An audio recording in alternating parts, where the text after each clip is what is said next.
My boyfriend's girl best friend shamed me, but he chose may have been with my boyfriend, Rex, for 5 years now.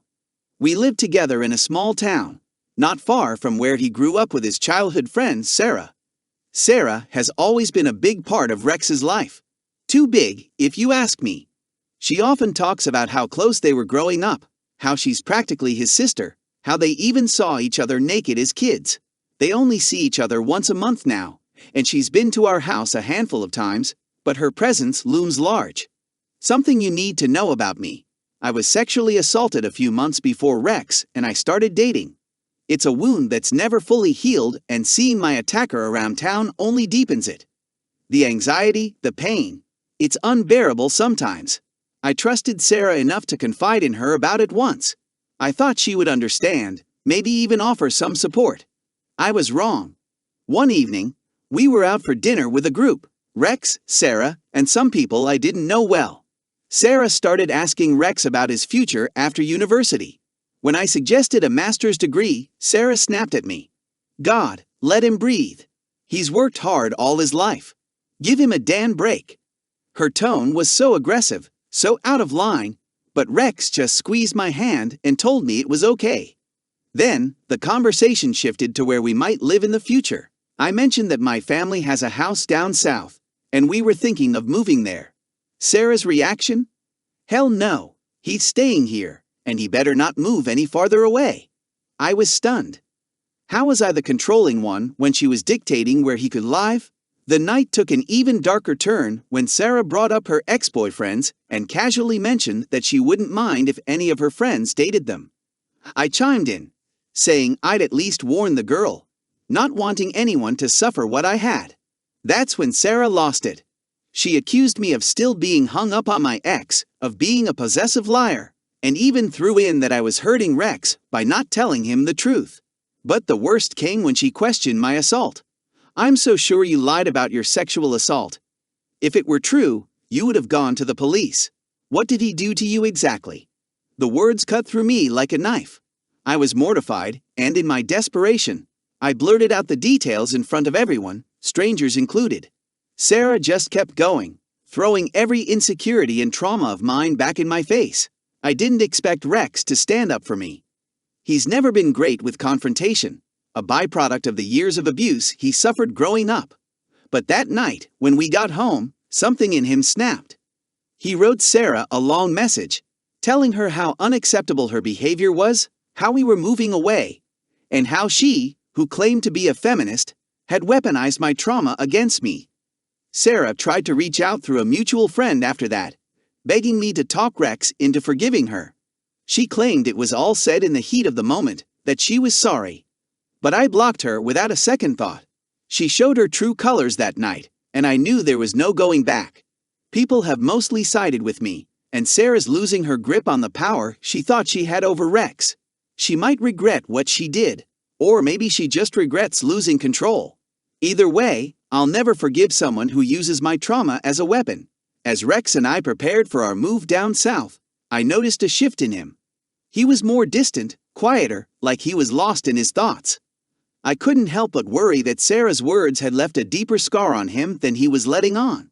She had been a constant in his life for so long, almost like a safety net, and cutting her off, even after what she did, wasn't easy for him.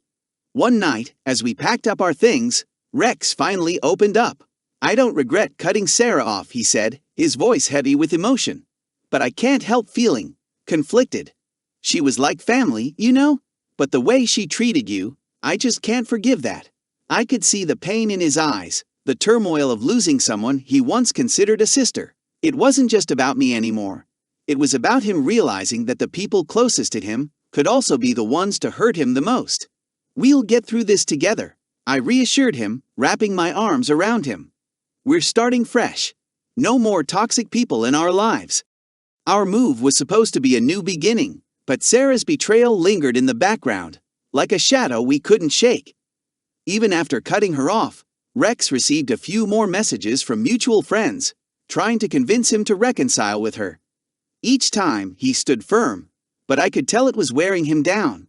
Then, one evening, as we were settling into our new home, Rex received a message that made him freeze. It was from Sarah's mother.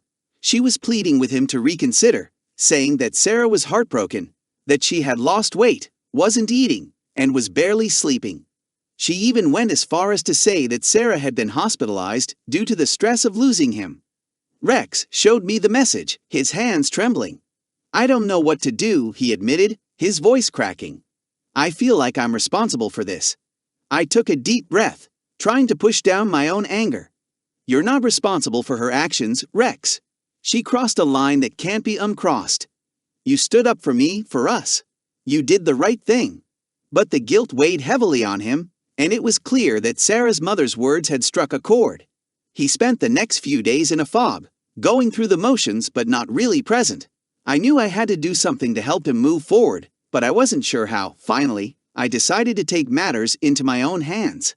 I reached out to Sarah's mother, not to rekindle any sort of relationship, but to set the record straight. I told her everything. How Sarah had treated me, the cruel things she said, how she had weaponized my trauma. I made it clear that while I was sorry for Sarah's suffering, it wasn't our responsibility to fix her mistakes. Her mother was silent for a long moment after I finished. When she finally spoke, her tone was somber.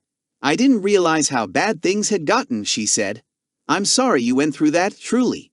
I didn't want to lose Rex too. He's been like a son to me."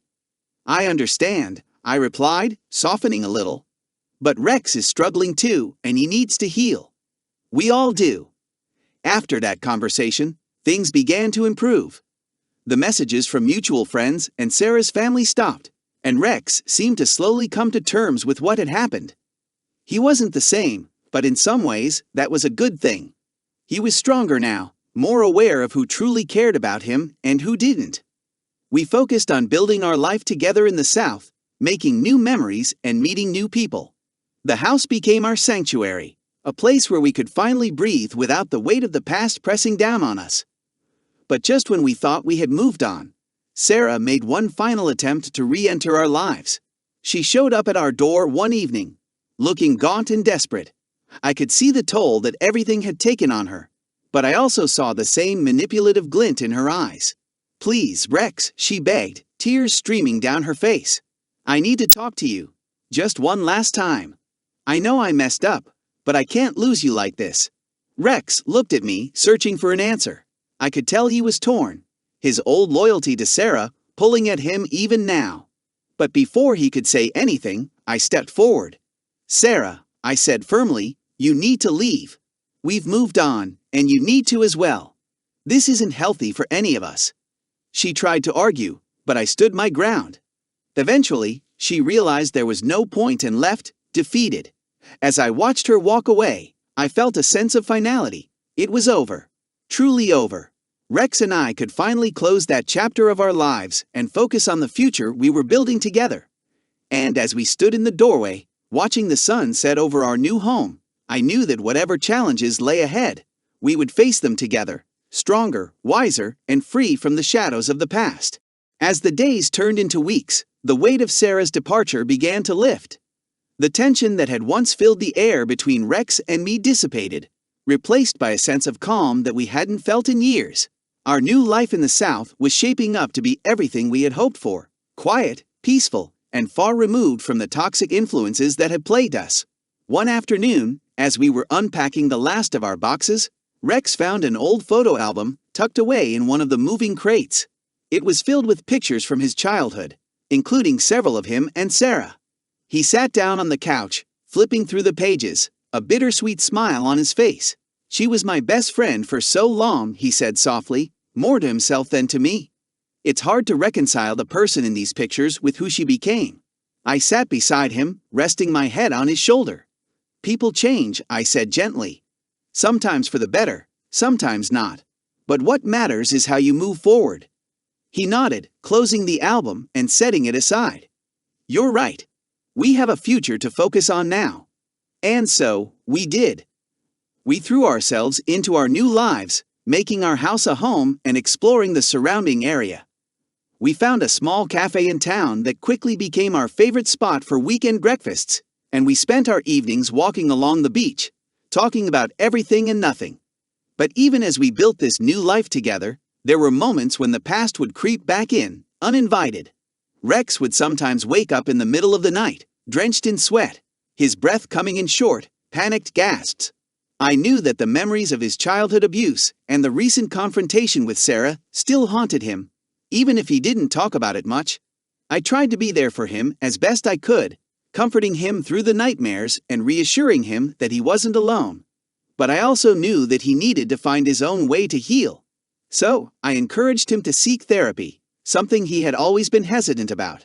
At first, he was resistant, insisting that he could handle it on his own. But after another particularly bad night, he finally agreed to give it a try. I helped him find a therapist who specialized in trauma, and he began attending sessions once a week.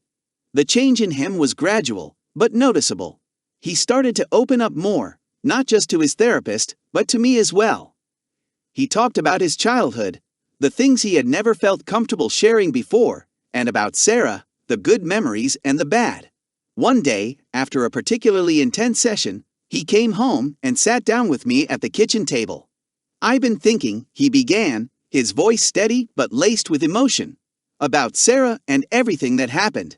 I think I need to forgive her." I stared at him, surprised. "Forgive her not in the sense of letting her back into my life," he clarified quickly, "but for my own sake. I've been holding on to so much anger and hurt, and it's just exhausting. I think I need to let it go, to truly move on." I considered his words, realizing that he was right. Forgiveness didn't mean forgetting or excusing what she had done, but rather freeing himself from the burden of carrying that pain. "If that's what you need to do, then I support you," I said, reaching across the table to hold his hand. Rex smiled, a weight seeming to lift from his shoulders. "Thank you. I know it's not going to be easy, but I think it's the right thing for me." And so, he began the difficult process of forgiveness, not for Sarah's sake, but for his own. It was a journey that took time and patience, and there were setbacks along the way. But with each step, I could see him growing stronger, more at peace with himself and his past. As for me, I also found myself grappling with the idea of forgiveness. Sarah had hurt me deeply, in ways that I was still coming to terms with. But watching Rex find his way to forgiveness made me realize that maybe, just maybe, I could do the same. Not for her, but for myself. Months passed, and our lives settled into a comfortable rhythm. Rex's therapy sessions became a cornerstone of his healing, and I found solace in the small joys of our new life. Cooking dinner together, decorating our home, planning for the future. One evening, as we were sitting on the porch, watching the sun dip below the horizon, Rex turned to me with a thoughtful expression. "I've been thinking about something," he said, his tone serious. "What's that?" I asked, curious. "About our future. About starting a family." The words hung in the air between us, heavy with possibility. We had talked about having kids before, but it had always been in the abstract, something for a distant future. Now, it felt real, tangible, like something we could actually reach for. "I think I'm ready," he continued, his eyes searching mine. "I know we've both been through a lot, but I feel like we've come out the other side stronger. And I want to build something beautiful with you, a family, a future." Tears welled up in my eyes as I nodded, a smile breaking across my face. "I want that too," I whispered, my heart swelling with love for this man who had become my everything.